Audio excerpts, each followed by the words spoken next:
Ma mère a annoncé qu'elle est enceinte pour la 7e fois, mais j'en ai fini d'élever ses sbires. Alors j'ai déménagé, mais elle a appelé les flics sur moi, et voilà ce qui s'est passé. Ce n'est pas juste une histoire de 7 gosses. On parle ici d'une version maison des 7 péchés capitaux. L'avarice? Coche. La colère? Au mec, double coche. C'est long, c'est sale, et si je ne l'avais pas vécu moi-même, je n'y croirais pas. Voilà comment tout a commencé. Je m'appelle elle, 18 ans, masculin. On va reprendre depuis le début. Imagine ça, des parents qui étaient eux-mêmes à peine sortis de l'enfance quand ils m'ont eu. Maman avait 19 ans, papa 20. Niveau planification familiale, on est sur du Einstein en mode inversé. On vivait chez mes grands-parents maternels, forcément, parce que 2 ados payés au SMIC ne peuvent pas se payer leur propre logement. Ces premières années chez mes grands-parents, honnêtement, c'était les meilleures de toute mon enfance. Mon grand-père, appelons-le papy, était un mécanicien à l'ancienne qui m'a appris tout, changer l'huile, refaire un câblage électrique, réparer n'importe quoi avec du scotch et de la détermination. Le gars pouvait tout arranger. Il avait un atelier dans le garage qui était littéralement mon paradis d'enfant. Des outils rangés, de vrais établis, des projets qui avaient du sens. Ma grand-mère, Nana, c'était un peu une version chaleureuse de Martha Stewart, tout fait maison, toujours impeccable, et elle ne m'a jamais fait sentir que j'étais un fardeau. Sa cuisine sentait toujours quelque chose de génial, et il y avait toujours une fournée de cookies qui refroidissait sur le comptoir. Mais ce qui rendait vraiment ces années si spéciales, c'est que mes grands-parents me traitaient comme si j'avais de l'importance. Si j'avais une mauvaise journée à l'école, Nana me préparait un chocolat chaud et m'écoutait vraiment. Si j'étais tout excité par quelque chose que j'avais appris, papy posait tout et m'écoutait comme si j'étais intéressant. Il venait à tous mes événements d'école, se rappelait ce que j'aimais, et me donnait l'impression d'être un petit-fils dont on pouvait être fier. Pendant ce temps, mes parents se comportaient comme si la maison était un hôtel gratuit avec service d'étage. Ils rentraient à 2 heures du matin après je ne sais quelle fête, dormaient jusqu'à midi, puis se plaignaient d'être stressés par les responsabilités d'adultes. Mon père s'affalait sur le canapé pour jouer aux jeux vidéo pendant que papy essayait de lui apprendre à changer un pneu ou réparer un robinet qui fuit. C'est à ça que sert à, disait mon père sans lever les yeux de son écran. Et quand tu ne pourras pas te le payer, demandait papy. Je verrai ça quand ça arrivera, répondait mon père. C'était son approche de la vie, remettre à plus tard, laisser les autres gérer, éviter toute responsabilité jusqu'à ce qu'elle te saute à la gorge. Ma mère n'était pas mieux. Elle me refilait à Nana dès qu'une amie voulait sortir. Tu peux le garder quelques heures. Sarah traverse une crise. Elle a besoin de parler. Traduction, je veux boire et commérer, tiens mon gamin. Quand t'as 5 ans, que tu manges des cookies maison et que papy t'apprend à bricoler, tu ne vois pas encore les défauts de caractère de tes parents. Je savais juste que la vie chez mes grands-parents était sûre et prévisible, contrairement à la vie en suivant mes parents. Puis est arrivé le déménagement qui a lancé mon Vietnam personnel. Quand je suis entré en CP, mes parents ont annoncé qu'ils étaient prêts pour l'indépendance. Ils avaient trouvé une vieille maison délabrée à louer de l'autre côté de la ville. Le grand déclic de cette maturité soudaine? Maman était enceinte. Encore. J'étais super content sur le moment. J'allais avoir un petit frère ou une petite sœur, et une maison à nous. Si je pouvais remonter dans le temps et coller une baffe à mon moi de 6 ans, je le ferais. La maison était un downgrade à tous les niveaux. Plus d'atelier de papy. Plus de cuisine de Nana. Juste des plats micro-ondables dégueux. Une petite maison de 2 chambres, murs fins, sol qui grinçait, cuisine minuscule. Mes parents se comportaient pourtant comme s'ils avaient acheté un château. Regarde, on a notre propre maison, disait ma mère. Le jardin? De la terre, 3 touffes d'herbes mortes, et des voisins qui hurlaient à 3 heures du matin. Quand mon frère est né, appelons-le hurleur, parce que ce bébé avait des poumons capables de réveiller un cimetière, mes parents ont commencé à me regarder comme leur assistant personnel. C'est monté progressivement. Au début, des petites demandes. Et Buddy, tu peux me prendre une couche? Je veux finir cet épisode. Occupe-toi de ton frère, on essaie d'avoir une conversation. J'avais 7 ans. 7. Mais apparemment ça te donne une licence de garde d'enfant chez eux. En quelques mois, les petites aides sont devenues des attentes. Je devais divertir Hurleur pendant que mes parents regardaient la télé, aider à lui donner à manger, changer des couches quand ils étaient occupés à ne rien faire. Et si je me plaignais? Les familles, ça cède. Arrête d'être égoïste. Comme si vouloir être un enfant, c'était un défaut moral. Papa, lui, rentrait de son job à mi-temps à l'entrepôt, s'écroulait sur le canapé. J'ai travaillé toute la journée, j'ai besoin de décompresser, disait-il pendant que Hurleur faisait une crise nucléaire. Puis vint les Date Night, où il me laissait seul avec Hurleur pendant qu'il sortait se reconnecter. Imagine-moi, 8 ans, en train de faire chauffer des spaghettios au micro-ondes et d'essayer de coucher un bambin. Il me laissait une liste d'instructions comme si j'étais une babysitter professionnelle, sauf que je n'étais pas payé, et je ne pouvais pas démissionner. Et si quelque chose n'allait pas, c'était ma faute. Hurleur ne se calmait pas? J'aurais dû l'essayer plus fort. Il régurgitait? J'aurais dû être plus prudent. La maison n'était pas rangée? J'aurais dû nettoyer en même temps. Et puis, Bien sûr, ils ont décidé de fabriquer encore plus de petits serviteurs.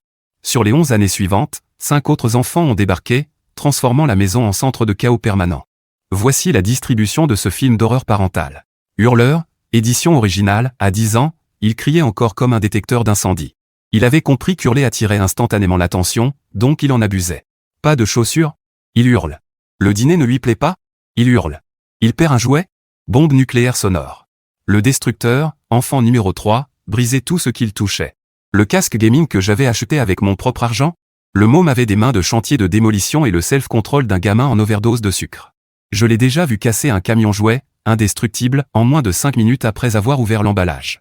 Cracheuse, enfant numéro 4. Cette petite princesse? Imagine le jeu Plants vs Zombies, elle, c'était la plante. Son activité préférée consistait à cracher sur tout. Les repas étaient devenus une roulette russe. Tu ne savais jamais quelle assiette avait été contaminée. Elle prenait une bouchée de son sandwich, la recrachait sur le pain, puis l'offrait à quelqu'un, genre elle faisait un acte de générosité. Mes parents pensaient que c'était juste une phase.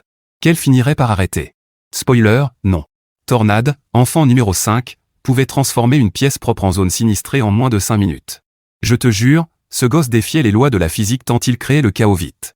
Tu pouvais littéralement le voir entrer dans une pièce et commencer à compter à rebours depuis 10 avant que tout soit détruit. Velcro, enfant numéro 6, le pot de colle incapable de fonctionner sans être accroché à quelqu'un. Devine qui était ce quelqu'un la plupart du temps? Pas nos parents, ça c'est sûr. Ce gosse me suivait partout dans la maison comme un chiot perdu, pleurait si j'allais aux toilettes seul, faisait une crise si je tentais d'aller quelque part sans lui. Ouragan, le bébé, tout juste sorti du four, est déjà bien décidé à perpétuer la tradition familiale, rendre la vie de tout le monde plus difficile. 6 catastrophes. Chaque nouvel arrivant signifiait plus de responsabilités balancées sur moi. La logique de mes parents, tu es tellement doué avec les enfants. Traduction, on est trop paresseux pour élever nos gosses, donc c'est ton boulot maintenant. Un exemple parfait du dysfonctionnement, dîner en famille avec pizza surgelée, parce que cuisiner, apparemment, c'est de la science nucléaire. La scène se déroulait toujours pareil. Mes parents chauffaient un nombre aléatoire de pizzas, les balançaient sur des assiettes, et appelaient ça un repas. Si Cracheuse n'aimait pas le pepperoni, ça allait directement par terre. Pas retiré proprement sur son assiette. Pas proposé à quelqu'un d'autre. Non. Sur le sol. Quand j'ai fait remarquer que c'était dégoûtant et pas du tout hygiénique, mon père a dit, les enfants seront des enfants. Au moins, elles mangent le reste. Aucune conséquence. Aucun moment d'apprentissage. Juste l'acceptation totale qu'on vivait apparemment dans une grange. Et il s'attendait à ce que je nettoie. Tu peux ramasser ce pepperoni avant que quelqu'un marche dessus? Les sorties publiques étaient mon enfer personnel. Imagine-moi courant après Tornade dans un Target, pendant que Hurleur faisait une crise parce qu'on ne lui achetait pas un jouet, Destructeur renversait une pyramide de conserves soigneusement empilée, Cracheuse léchait la poignée du chariot, et Velcro me serrait à la jambe au point de m'empêcher de marcher. Pendant ce temps, mes parents regardaient tout ça comme des touristes devant des artistes de rue, se contentant de lancer de temps en temps un vague « arrête ça » sans réellement intervenir. Les autres clients nous observaient comme si on était une espèce rare dans un documentaire animalier. Moi, je voulais juste disparaître, ou porter un t-shirt disant « pas mes gosses, pas mon choix », pour éviter les regards accusateurs. Vous devriez peut-être contrôler vos enfants, a suggéré une dame à ma mère pendant une scène particulièrement spectaculaire dans le rayon céréales. La réponse de ma mère? Ce sont des enfants. Certaines personnes sont tellement critiques. Madame, vos créatures viennent de détruire un présentoir et utilisent maintenant des boîtes de Cheerios comme ballons de foot. Ce ne sont pas des enfants. Ce sont des animaux sauvages qui se tiennent debout. Les trajets en voiture vers ces catastrophes, et pour en revenir, étaient presque pires que les scènes publiques. 7 personnes entassées dans une mini-fourgonnette qui sentait la mort mixée à des couches, moi essayant d'empêcher tout le monde de s'entretuer pendant que mes parents se disputaient sur les directions, l'argent, ou qui devait gérer la prochaine crise. On est bientôt arrivé, et devenu la bande-son de mon adolescence, accompagné de « il me touche, je dois faire pipi » et l'incessant cri du bébé qui ne s'arrêtait jamais. En grandissant, les attentes de mes parents ont évolué de « aide un peu » à « tu es maintenant notre employé non payé ». Tous les week-ends, toutes les vacances scolaires, chaque moment où je n'étais pas physiquement en classe appartenait automatiquement aux corvées de babysitting. Il ne demandait jamais. Il annonçait « on sort dîner samedi. Tu garderas les enfants. » Des projets avec des amis? Tant pis. Un événement scolaire? Pas important. Activité normale d'adolescent? Perte de temps égoïste. Les vendredis soirs étaient les pires. Pendant que les autres jeunes sortaient, allaient au cinéma, vivaient leur adolescence. Moi, j'étais à la maison, à changer des couches et essayer de faire dormir 5 enfants. Le point de rupture est arrivé quand j'avais 15 ans. Mon ami Jake organisait une fête, juste des ados qui jouent, mangent, bref, du normal. J'attendais ça depuis des semaines parce que je ne vivais jamais rien de normal. Mes parents avaient dit que je pouvais y aller. J'étais choqué. Pour une fois, ils semblaient comprendre que j'avais besoin d'une vie sociale. J'ai passé la semaine à avoir hâte. Puis, 2 heures avant la fête, ils ont lâché la bombe, changement de plan. On va au cinéma. Tu dois garder tout le monde. La façon décontractée dont ils l'ont dit m'a mis en rage, comme si mes projets étaient un minuscule détail sans importance. Mais vous aviez dit que je pouvais aller chez Jack. Les plans changent. La famille passe avant. J'ai explosé. Je ne fais jamais rien. J'ai 15 ans, je ne suis pas leur père. Le visage de mon père s'est assombri. On te nourrit, on t'héberge. Le minimum, c'est d'aider quand on a besoin.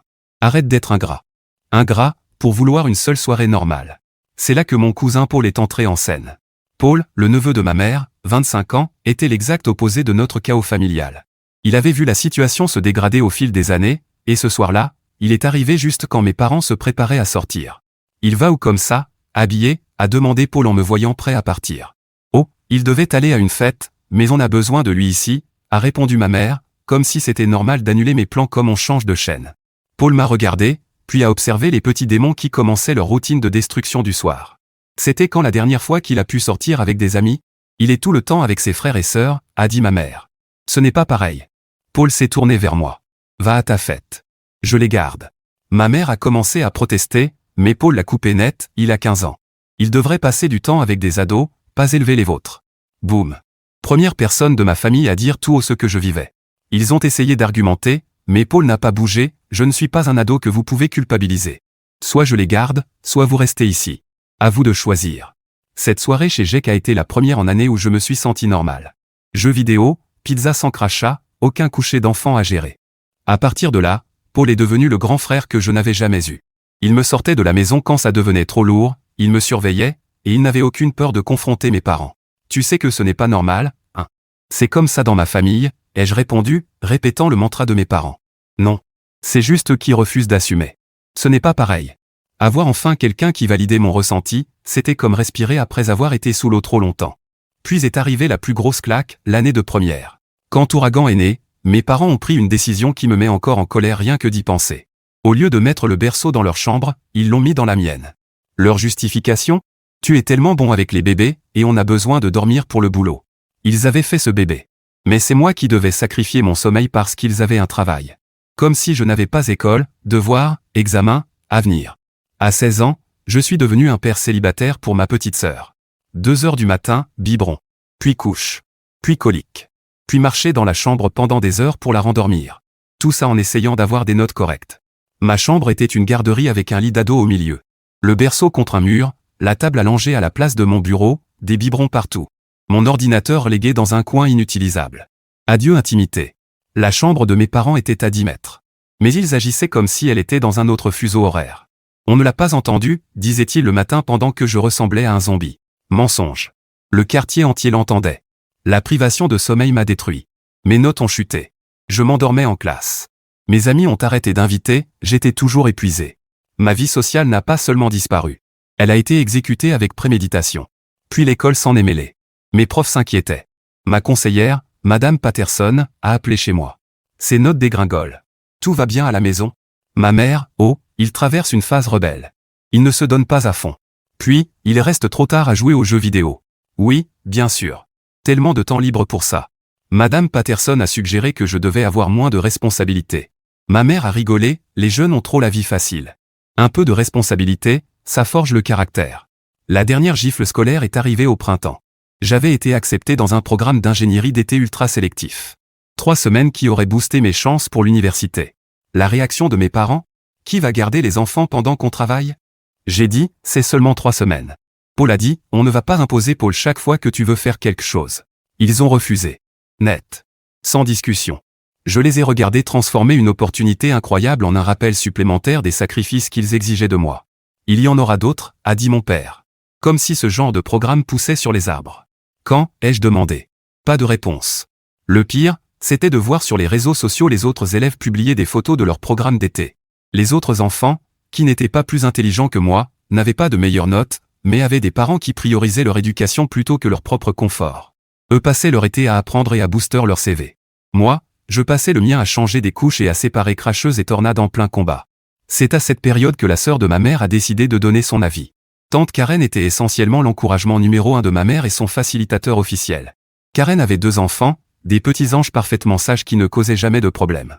Évidemment, elle avait aussi un mari qui aidait réellement dans l'éducation, et assez d'argent pour payer des babysitters. Elle venait pour les dîners du dimanche et regardait le chaos se dérouler comme si c'était un spectacle.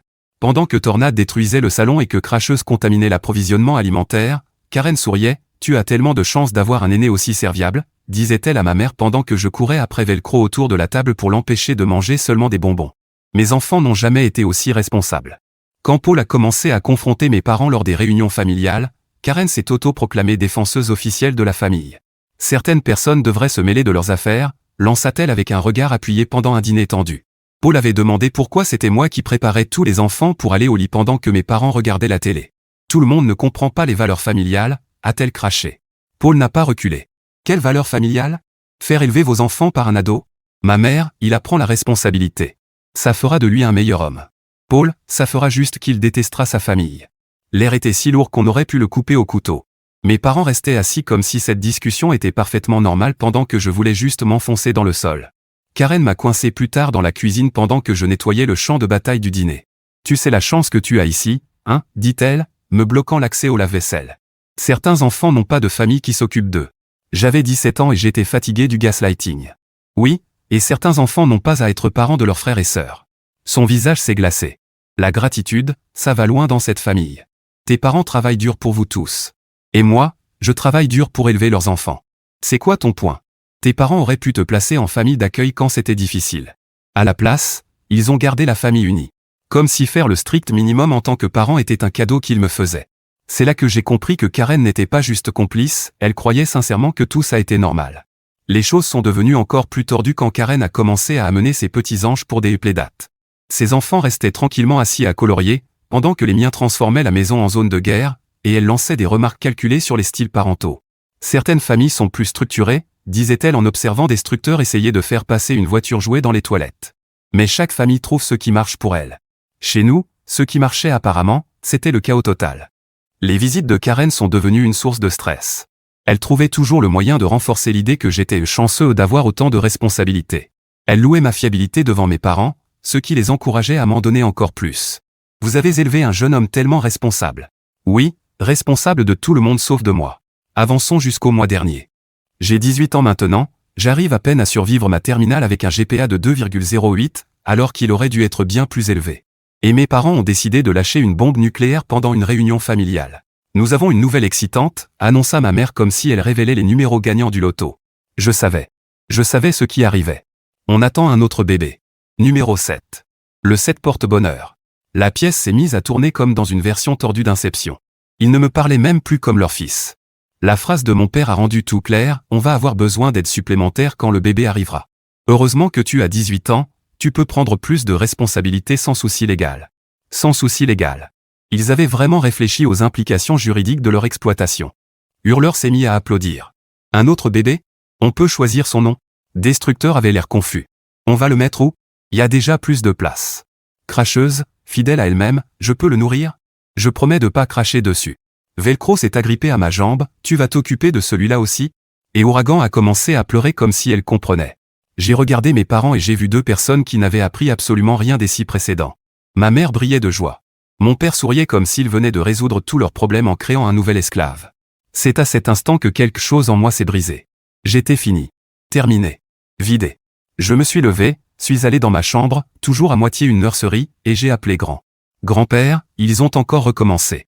J'ai besoin d'aide. Je peux vivre avec vous? Il y a eu 3 secondes de silence avant qu'il explose. Pas contre moi, contre la situation. Ces idiots ont encore fait un gosse? NOM d'un chien, ils sont complètement frappés. Je ne l'avais jamais entendu jurer. J'ai compris qu'il en avait autant marre que moi. Prends l'essentiel. On arrive tout de suite. Pendant que je faisais mon sac, mes parents martelaient déjà la porte en me criant d'ouvrir. Je les ai ignorés. J'ai pris des vêtements, mon téléphone et son chargeur, et surtout mon certificat de naissance et ma carte de sécu, merci R. Le Galadvis pour le conseil. Grand et Nana sont arrivés en 30 minutes. Je n'avais jamais vu mes grands-parents aussi en colère. Quand mes parents ont compris que je partais, leur visage, de la pure surprise. Pas de tristesse. Juste de la panique, qui allait faire leur boulot maintenant? Tu peux pas partir comme ça, hurla ma mère. Regarde-moi bien, ai-je dit en passant devant elle avec mon sac. On était parents, ajouta mon père, comme si ça changeait quoi que ce soit après des années de servitude forcée. Non, ai-je dit en m'arrêtant à la porte. Vous êtes juste les gens qui m'ont mis au monde. C'est différent. Grand s'est approché. Si vous l'aviez traité comme de la famille au lieu d'un employé gratuit, peut-être qu'il serait resté. Mon père a gonflé le torse, mais Nana l'a réduit au silence d'un seul regard. Nous vous contacterons pour ces affaires, dit-elle froidement. En partant, j'ai vu mes parents dans l'embrasure de la porte, avec les gosses hurlant derrière eux, enfin confrontés à leur vie sans leur babysitter gratuit. Quelques heures après ma grande évasion, mon téléphone s'est transformé en enfer de notifications. Des textos furieux, des appels manqués, des messages vocaux allant de la rage à la manipulation la plus pathétique. D'abord la colère, comment oses-tu abandonner ta famille? Rentre immédiatement. Tu es égoïste et ingrat. Puis la culpabilité, tes frères et sœurs demandent où tu es. Velcro arrête pas de pleurer. Puis la manipulation, on a toujours été là pour toi. La famille reste soudée. Mais le message qui a révélé leur vrai visage est arrivé de mon père à 2 heures du matin, tu sais combien coûtent les babysitter? Tu peux pas nous laisser comme ça. Voilà. Leur préoccupation réelle n'était pas leur fils, mais leur main-d'œuvre gratuite. Ma mère a suivi avec des messages larmoyants expliquant qu'ils avaient besoin de moi, et ne pouvaient pas fonctionner sans moi. Pas parce que je leur manquais. Parce qu'ils avaient perdu leur employé. Quand la culpabilité n'a pas suffi, ils sont passés aux menaces, tu n'as 18 ans qu'à la remise de diplôme. On peut te forcer à revenir. On appelle la police. Tu vas ruiner ton avenir. Et ils l'ont fait. 2 fois.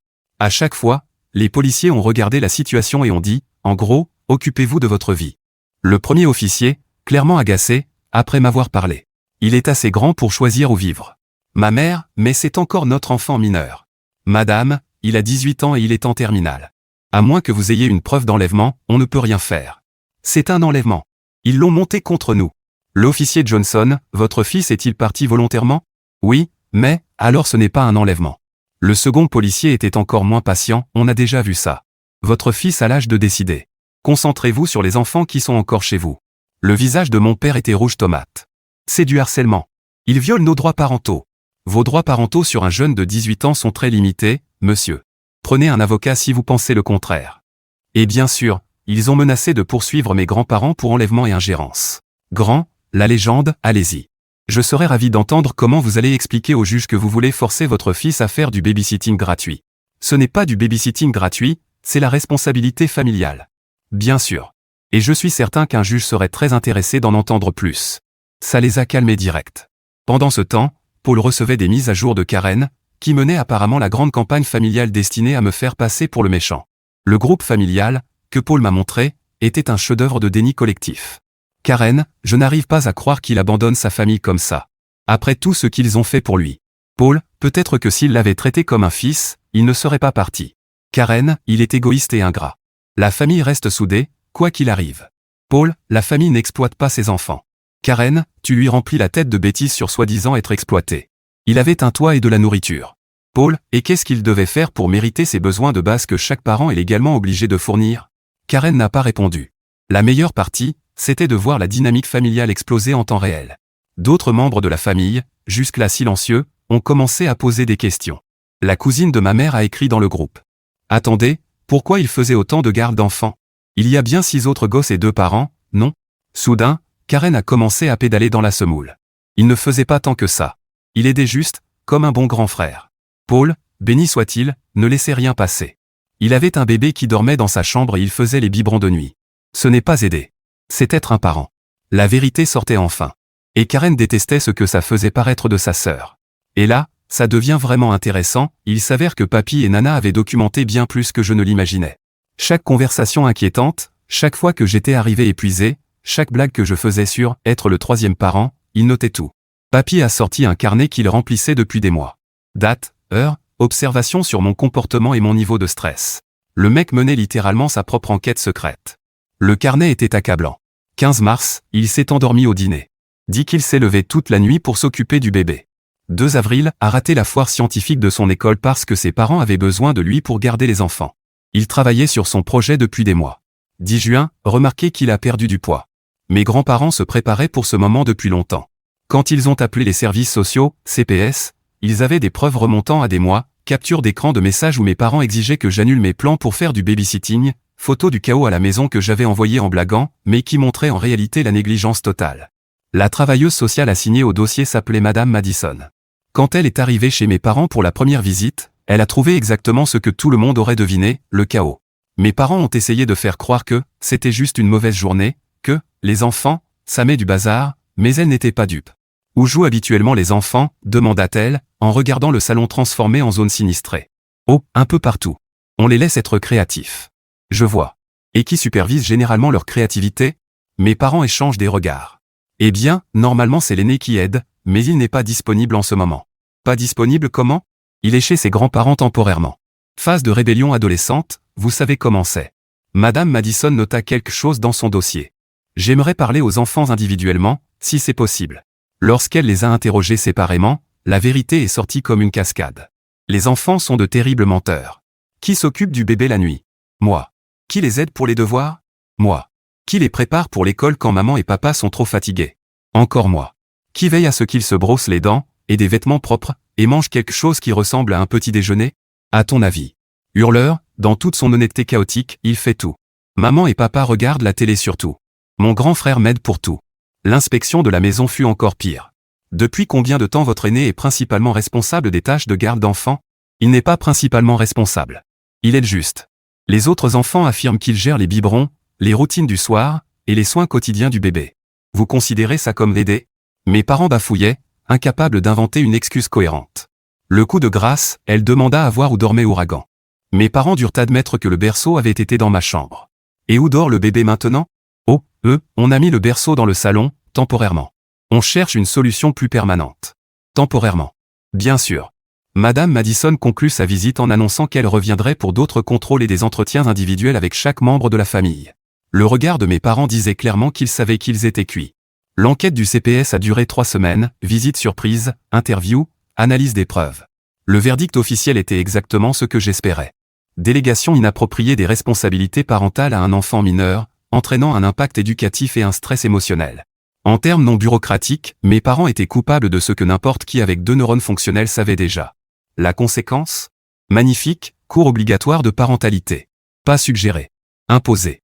Mes parents, tous les deux dans la trentaine, ont dû s'asseoir dans une salle de classe avec d'autres adultes dysfonctionnels pour apprendre quelles responsabilités on peut réellement confier à des enfants selon leur âge. Éducation parentale obligatoire. Ils ont dû suivre un cours sur les tâches ménagères adaptées à chaque âge et sur la reconnaissance des signes de stress chez un enfant, plus 6 mois de visites supervisées par une intervenante familiale. Madison allait faire des visites surprises pour s'assurer qu'il ne recommençait pas les mêmes conneries avec mes frères et sœurs. La maison devait respecter certains standards de propreté. Les enfants devaient être correctement supervisés, et mes parents devaient montrer une véritable parentalité plutôt que de la gestion de chaos. Exigence de garde d'enfants professionnels. Ça, c'était mon passage préféré, ils étaient maintenant obligés d'utiliser de vrais babysitters payés pour leurs sorties et leurs courses. Fini le travail gratuit fourni par leurs enfants. Reconnaissance écrite de mes droits. Ils ont dû signer un document déclarant que j'avais le droit de poursuivre mes études et mes activités sans être écrasé par des responsabilités domestiques excessives. Les vraies conséquences les ont frappés là où ça faisait le plus mal, leur portefeuille et leur réputation. La nouvelle de l'enquête du CPS s'est répandue à toute vitesse dans leur cercle social. Soudain, d'autres parents posaient des questions embarrassantes sur leur dynamique familiale. Certains de leurs amis ont commencé à les voir différemment en apprenant pourquoi leur fils aîné avait déménagé. L'impact financier a été immédiat et brutal. Faire garder 5 enfants par un professionnel pendant leur sortie hebdomadaire? Facilement 100 à 150 $ la soirée. Ils devaient soit payer quelqu'un, soit emmener tous les gosses avec eux, ce qui voulait dire gérer eux-mêmes le chaos. Mon père a dû prendre des heures supplémentaires juste pour payer les babysitters.